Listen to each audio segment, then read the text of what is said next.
दो मोटर है और आप उस मोटर को एक ही बोर्ड से चलाना चाहते हैं कि जब आपको आवश्यकता हो कि हम सिंगल फेज चलाएं और हमें 220 वोल्ट की एसी चाहिए, तो इसी बोर्ड से आप अपना सिंगल फेज का मोटर चला सकते हैं और इसी बोर्ड से यदि आपको डबल फेज का मोटर चलाना है तो डबल फेज का भी मोटर चला सकते हैं।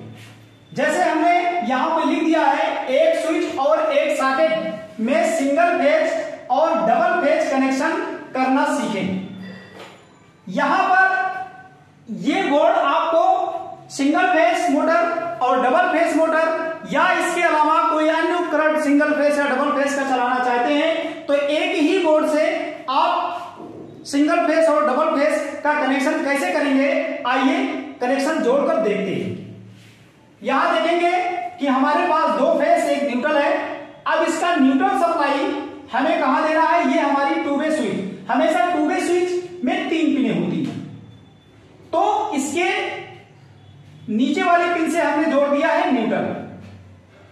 अब हमें क्या करना है, ये फेज सप्लाई को यहां से निकाल करके हम देते हैं टू वे स्विच के ऊपर वाले पिन पे। और अब हमारे पास फेज का दूसरा तार अभी बच रहा है, ये दूसरा तार हमारा यहां से निकल करके आएगा और इसे हमें जोड़ देना है यहां 5 पिन सॉकेट से।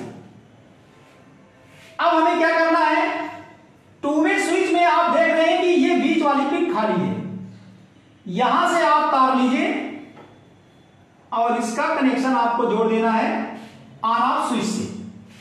ऑन ऑफ स्विच जैसे आपकी ऑन होती है, इसके दूसरे पिन से जो सप्लाई निकलेगा, ये सप्लाई निकल करके आपका आएगा 5 पिन सॉकेट में, यहां पे आ गया, यहां पे सप्लाई आ गई, ये आपका जुड़ चुका है।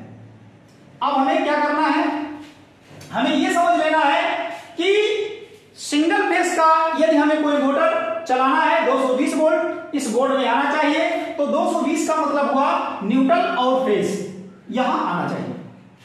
तो यहां न्यूट्रल और फेज किस प्रकार से आ रहा है, ये न्यूट्रल सप्लाई आप यहां टू वे स्विच में नीचे वाले पिन से दिए हैं। स्विच को जैसे आप ऑन करते हैं ये दोनों पिनें आपस में जुड़ जाएंगी, तो ये न्यूट्रल सप्लाई आपका यहां आया और ये स्विच जैसे ऑन करेंगे तो यहां से ये सप्लाई आपका निकल करके 5 पिन सॉकेट में आ जाएगा और फेज सप्लाई इसको यहां से मिल जाएगा, ये फेज सप्लाई आ गई।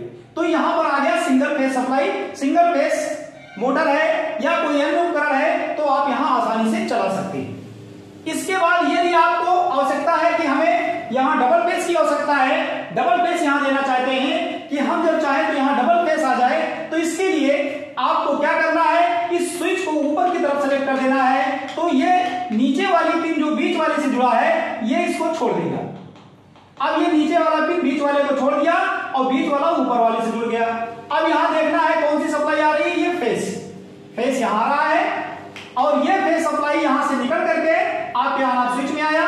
ऑन ऑफ स्विच को जैसे ही आप ऑन करते हैं तो ये स्विच जैसे ऑन होती है ये फेज सप्लाई आपके 5 पिन सॉकेट में आ जाएगा। यहां पर फेज सप्लाई आप पहले से दे चुके हैं, तो इस तरह से आपका यहां डबल फेज कनेक्शन हो गया है। तो डबल फेज कनेक्शन करने के लिए या सिंगल फेज कनेक्शन करने के लिए एक बोर्ड में आप इस तरह से जोड़ते हैं तो आपका single phase double phase connection बहुत आसानी से हो जाएगा।